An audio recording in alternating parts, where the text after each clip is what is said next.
Hi dears, welcome back to Dev's creations. അപ്പോൾ എല്ലാവർക്കും പുതിയ വീഡിയോയിലേക്ക് സ്വാഗതം. കഠിനമായ വെയിൽ എത്രത്തോളം കിട്ടുന്നുവോ അത്രത്തോളം പൂക്കൾ നൽകുന്ന ഒരു ചെടിയാണല്ലേ നമ്മുടെ കടലാസ് ചെടി. എന്നാൽ ഈ ഏപ്രിൽ മാസത്തിൽ കടുത്ത ചൂടിൽ നമ്മുടെ ഈ ചെറിയ അശ്രദ്ധ മതി ചെടി നശിച്ചു പോകാനായിട്ട്. അപ്പോൾ ഈ സമയത്ത് ബൊഗൻവില്ലയ്ക്ക് എന്ത് വളം നൽകണം, എങ്ങനെ നനയ്ക്കണം, പ്രൂണിങ് ചെയ്യാമോ, റിപ്പോർട്ടിങ് ചെയ്യാമോ, എല്ലാ കാര്യങ്ങളും ഇന്നത്തെ വീഡിയോയിലൂടെ നമുക്ക് നോക്കാം കേട്ടോ. അതുപോലെ തന്നെ എന്തൊക്കെ വളങ്ങളാണ് മെയിനായിട്ട് ഇതുപോലെ പൂക്കൾ നല്ല ഭംഗിയിലുണ്ടാവാനും ഈ കഠിനമായിട്ടുള്ള ചൂടിലും ഇത്ര കളർഫുള്ളായിട്ട് പൂക്കൾ നിൽക്കണമെങ്കിൽ നമ്മൾ നന്നായിട്ട് ശ്രദ്ധിച്ചേ പറ്റൂ. അപ്പോൾ എന്തൊക്കെയാണ് ശ്രദ്ധിക്കേണ്ടതെന്ന് വീഡിയോയിലൂടെ പറയാം കേട്ടോ. അപ്പോൾ ആദ്യമായിട്ട് നമ്മൾ ചെടി നനയ്ക്കുമ്പോൾ ശ്രദ്ധിക്കേണ്ട ഒരു കാര്യം എന്ന് പറയുന്നത് ബൊഗൻവില്ലയുടെ നനയാണ് കേട്ടോ. ബൊഗൻവില്ലയ്ക്ക് പൂക്കൾ ഉണ്ടാകാനായിട്ട് നമുക്ക് 6-8 മണിക്കൂർ വെയിൽ വേണം. പക്ഷേ വെള്ളം നൽകുമ്പോൾ നമ്മളത് ശ്രദ്ധിക്കണം. മണ്ണ് നന്നായിട്ട് ഉണങ്ങിയ ശേഷം മാത്രം വെള്ളം ഒഴിക്കുക. ചെടിയുടെ ഇലകൾ ചെറുതായി ഒന്ന് വാടി തുടങ്ങുന്ന ആ സ്ട്രെസ്സ് കിട്ടുമ്പോഴാണ് അവ കൂടുതൽ പൂക്കൾ ഉണ്ടാകുന്നത്. ശ്രദ്ധിക്കേണ്ട ഒരു കാര്യം എന്ന് വെച്ചാൽ പൂക്കളിൽ നേരിട്ട് വെള്ളം സ്പ്രേ ചെയ്യരുത്. അത് പൂക്കൾ പെട്ടെന്ന് കൊഴിയാനായിട്ട് കാരണമാകും. അപ്പോൾ രാവിലെ 7 മണിക്ക് മുൻപോ അല്ലെങ്കിൽ വൈകുന്നേരം 4 മണിക്ക് ശേഷമോ മാത്രം നനയ്ക്കുക. പിന്നെ വെയിൽ ശ്രദ്ധിക്കേണ്ട ഒരു കാര്യമുണ്ട്, ചൂട്. ചെടി നല്ല വെയിൽ കിട്ടുന്ന സ്ഥലത്ത് തന്നെ വെക്കണം. പ്രത്യേകിച്ച് ഉച്ചയ്ക്ക് ശേഷമുള്ള വെയിൽ കൊള്ളുന്നത് പൂക്കൾ വിരിയാൻ വളരെ നല്ലതാണ്.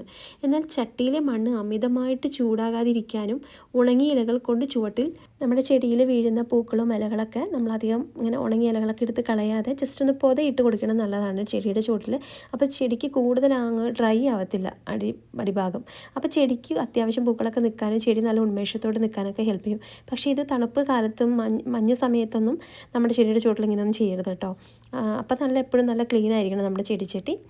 പിന്നെ നല്ല പൂക്കൾ ലഭിക്കാനായിട്ട് ദിവസവും 6-8 മണിക്കൂർ നേരിട്ടുള്ള വെയിൽ ആവശ്യമാണ്. അതുകൊണ്ട് തണലത്തുള്ള ചെടികൾ ഉണ്ടെങ്കിൽ ഇപ്പോൾ തന്നെ നമ്മൾ വെയിൽ കിട്ടുന്ന സ്ഥലത്തേക്ക് മാറ്റി വയ്ക്കണം. ഉച്ച സമയത്തെ വെയിൽ ചെടിക്ക് യാതൊരു ദോഷവും ചെയ്യില്ല, മറിച്ച് അത് പൂക്കൾ കൂടുതലുണ്ടാകാൻ സഹായിക്കുകയാണ് ചെയ്യുന്നത്. ബൊഗൻവില്ല സംബന്ധിച്ചിടത്തോളം വേനൽക്കാലം അതിൻ്റെ വസന്തകാലമാണ്. അതിനാൽ നമുക്കിപ്പോൾ പ്രൂൺ ചെയ്യാൻ പാടുണ്ടോ എന്ന് ചോദിക്കാറുണ്ട്. അപ്പോൾ നമുക്ക് ചെടിയുടെ കമ്പുകൾ വലിയ രീതിയിൽ മുറിച്ച് മാറ്റുന്നത് ഒഴിവാക്കണം. കടുത്ത ചൂടിൽ ചെടി ഉണങ്ങിപ്പോകാനായിട്ട് ഇത് കാരണമാകും. അപ്പോൾ അതുകൊണ്ട് ഇപ്പോൾ നമ്മൾ ഹാർഡ് പ്രൂണിങ് ഒന്നും ചെയ്യരുത്. വലിയ രീതിയിലുള്ള പ്രൂണിങ്ങിന് ഏറ്റവും അനുയോജ്യമായിട്ടുള്ളൊരു സമയം മഴക്കാലത്തിന് തൊട്ട് മുമ്പുള്ള സമയമാണ്. മെയ് അവസാനമോ ജൂൺ ആദ്യമോ അല്ലെങ്കിൽ പൂക്കാലം കഴിഞ്ഞ് ഒക്ടോബർ നവംബർ മാസങ്ങളിലൊക്കെ നമുക്ക് ചെയ്യാം. അപ്പോൾ ഈ ഒരു സമയത്ത് നിങ്ങൾ ഒരിക്കലും ചെടി നന്നായിട്ട് താത്തി വെട്ടരുത്. പിന്നെ സോഫ്റ്റ് പ്രൂണിങ് ചെയ്ത് കൊടുക്കുക കേട്ടോ. പൂക്കൾ വിരിഞ്ഞു കഴിഞ്ഞാൽ ഉണ്ടായ പൂക്കളൊന്ന് വാടിക്കഴിഞ്ഞതിന് ശേഷം ഒന്ന് ഉണങ്ങി വരുന്നതിന് ശേഷം നമുക്ക് ചെടിയുടെ കമ്പുകൾ ചെറുതായിട്ട് പ്രൂൺ ചെയ്ത് കൊടുക്കാം. പിന്നെ റീപോട്ടിങ് ചോദിക്കാറുണ്ട്. ചെടി മാറ്റുന്നതും മണ്ണ് മാറ്റുന്നതൊക്കെ ഫെബ്രുവരി മാർച്ച് മാസങ്ങളിലോ അല്ലെങ്കിൽ മഴക്കാലത്തോ ചെയ്യുന്നതാണ് ഏറ്റവും സുരക്ഷിതം. ഏപ്രിലിലെ കഠിനമായ വെയിലിൽ റീപോട്ടിങ് ചെയ്താൽ ചെടിയുടെ വേരുകൾ ക്ഷതം സംഭവിക്കാനും ചെടി വാടിപ്പോകാനും സാധ്യതയുണ്ട്. അതുകൊണ്ട് ഈ ഒരു സമയത്ത് റീപോർട്ട് ചെയ്യേണ്ട. ഫെബ്രുവരി മാർച്ചൊക്കെ ആ ഒരു സമയത്ത് മാത്രം റീപോട്ടിങ് ചെയ്താൽ മതി. പൂക്കുന്ന സമയത്ത് ജൈവവളം നൽകുന്നത് നല്ലതാണ് പലവരും ചോദിച്ചിട്ടുണ്ട് കേട്ടോ പഴയ വീഡിയോയിൽ. അതേ, പൂക്കുന്ന സമയത്ത് എപ്പോഴും, അതായത് ഈ ഒരു സമയത്ത് നമുക്ക് ചെടിക്ക് ജൈവവളങ്ങൾ തീർച്ചയായും നല്ലതാണ്. എന്നാൽ ചില കാര്യങ്ങൾ നമ്മൾ ശ്രദ്ധിക്കണം. അമിതമാവരുത് നമ്മൾ ജൈവവളം കൊടുക്കുമ്പോൾ. പൂക്കുന്ന സമയത്ത് നൈട്രജൻ കൂടിയ വളങ്ങൾ, ഉദാഹരണത്തിന് നമ്മൾ പച്ചച്ചാണകം കൊടുക്കില്ലേ, അതൊക്കെ അധികമായിട്ടൊന്നും ഇട്ട് കൊടുക്കരുത്. ചിലവർ പച്ചച്ചാണകമൊക്കെ ഇങ്ങനെ ചുവട്ടിൽ കൊണ്ടിട്ടു. അങ്ങനെ പച്ചച്ചാണകം ഒരിക്കലും നമ്മുടെ ചെടിയുടെ ചുവട്ടിൽ കൊണ്ടിട്ട് കൊടുക്കരുത്. അങ്ങനെ ഇട്ടാൽ അതിൻ്റെ പുഴുക്കളും പ്രാണികളും വന്ന് ചെടി അങ്ങോട്ട് പെട്ടെന്ന് നശിച്ചു പോകാൻ ചാൻസ് ഉണ്ട്. നമ്മൾ ഉദാഹരണത്തിന് പച്ചച്ചാണകം നമ്മൾ അധികമായിട്ട് ഒരിക്കലും കൊടുക്കരുത്, കുറയ്ക്കുന്നതാണ് നല്ലത്. നൈട്രജൻ കൂടിയാൽ ചെടിയിൽ ഇലകൾ മാത്രമേ ഉണ്ടാവുകയുള്ളൂ, പൂക്കൾ ഉണ്ടാവില്ല. അപ്പോൾ നമ്മൾ കൊടുക്കുന്ന സമയത്ത് പൂക്കൾ നിറഞ്ഞു നിൽക്കാനായിട്ട് പൊട്ടാസ്യം, ഫോസ്ഫറസ് എന്നീ അടങ്ങിയുള്ള വളങ്ങളാണ് കൊടുക്കുന്നത്. പക്ഷെ നമുക്ക് ജൈവവളങ്ങൾ കൊടുക്കാൻ ഈ സമയത്ത് കൊടുക്കുമ്പോൾ നന്നായിട്ട് നേർപ്പിച്ച് നന്നായിട്ട് ലൂസാക്കിയിട്ട് ആവശ്യത്തിന് മാത്രം ചെടിക്ക് കൊടുക്കാം. പിന്നെ ഇപ്പോൾ പൂക്കൾ ഉണ്ടാവാൻ വേണ്ടിയിട്ട് നമുക്ക് അല്പം അടുപ്പിലെ ചാരം ഉണ്ടല്ലോ, അത് മണ്ണിൽ ചേർക്കുന്നത് നല്ലതാണ്. പൂക്കളുടെ നീളമൊക്കെ വർദ്ധിപ്പിക്കാൻ സഹായിക്കും. പിന്നെ എല്ലുപൊടി, ഇത് ചെടിക്ക് ബലം നൽകാനും കൂടുതൽ മൊട്ടുകൾ വരാനൊക്കെ സഹായിക്കും. കടലപ്പിണ്ണാക്കും സ്ലറി നല്ലതാണ്. ഇത് നേരത്തെ പറഞ്ഞതുപോലെ നന്നായി നേർപ്പിച്ച് 1 കപ്പ് ലായനിക്ക് 10 കപ്പ് വെള്ളം എന്ന കണക്കിൽ വൈകുന്നേരങ്ങളിൽ മാത്രം ഒഴിച്ചു കൊടുക്കുക. പിന്നെ രാസവളങ്ങൾ ഈ വേനൽക്കാലത്ത് രാസവളങ്ങൾ ഉപയോഗിക്കുന്നത് അത്ര നല്ലതല്ല, അത് ഒഴിവാക്കുന്നതാണ് നല്ലത്. കാരണം ഇത് മണ്ണിൻ്റെ ചൂട് വർദ്ധിപ്പിക്കുകയും വേരുകളെ നശിപ്പിക്കുകയും ചെയ്യും. ചുരുക്കത്തിൽ ഏപ്രിൽ ചെടിക്ക് ചെറിയ രീതിയിലുള്ള പരിചരണം, അതായത് പൂക്കൾ മാറിയ കമ്പുകൾ മുറിക്കൽ, നന മാത്രം നൽകുക. മണ്ണ് മാറ്റുന്നതും കമ്പ് മുറിക്കുന്നതും മഴക്കാലത്തേക്ക് മാറ്റിവെക്കുന്നതാണ് ബുദ്ധി. ഇപ്പോൾ കൊടുക്കാൻ പറ്റുന്ന നല്ല വളം ഏതാണെന്ന് ചോദിച്ചാൽ കടലപ്പിണ്ണാക്കും എല്ലുപൊടിയും സ്ലറി കൊടുക്കാം കേട്ടോ. ഇവ കഞ്ഞിവെള്ളത്തിൽ 3 ദിവസം പുളിപ്പിച്ച് അതിൽ തെളി മാത്രം 10 ഇരട്ടി വെള്ളം ചേർത്ത് നേർപ്പിച്ച് നൽകാം. ഇത് വൈകുന്നേരങ്ങളിൽ ഒഴിച്ചു കൊടുക്കുന്നത് നല്ലതാണ്. പിന്നെ പൂക്കൾക്ക് നല്ല നിറം കിട്ടാനും അടുപ്പിലെ ചാരം മതി കേട്ടോ. അത് നമ്മൾ വീട്ടിലെപ്പോഴും കാണുന്നൊരു സംഭവമല്ലേ. അപ്പോൾ ചുവട്ടിൽ വിതറിയിട്ട് കൊടുത്താൽ മതി. അതുകൊണ്ട് ചെടിയുടെ ചുവട് ഇളക്കി ഒന്ന് ജസ്റ്റ് നനച്ചു കൊടുക്കണം. പിന്നെ ചട്ടിയിൽ ഈർപ്പം നിലനിർത്താനായിട്ട് ഉണങ്ങിയ ഇലകളും അതുപോലെ ചുവട്ടിൽ വിതറി കൊടുക്കാം. ഇത് മണ്ണ് ചൂടാക്കുന്നതൊക്കെ തടയും.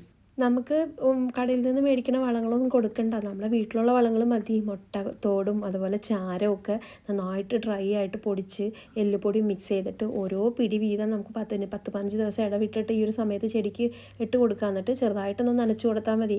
ഇതൊക്കെ മതി. നമുക്ക് വലിയ വളങ്ങളൊന്നും വേണമെന്നില്ല പൂക്കളുണ്ടാവാൻ.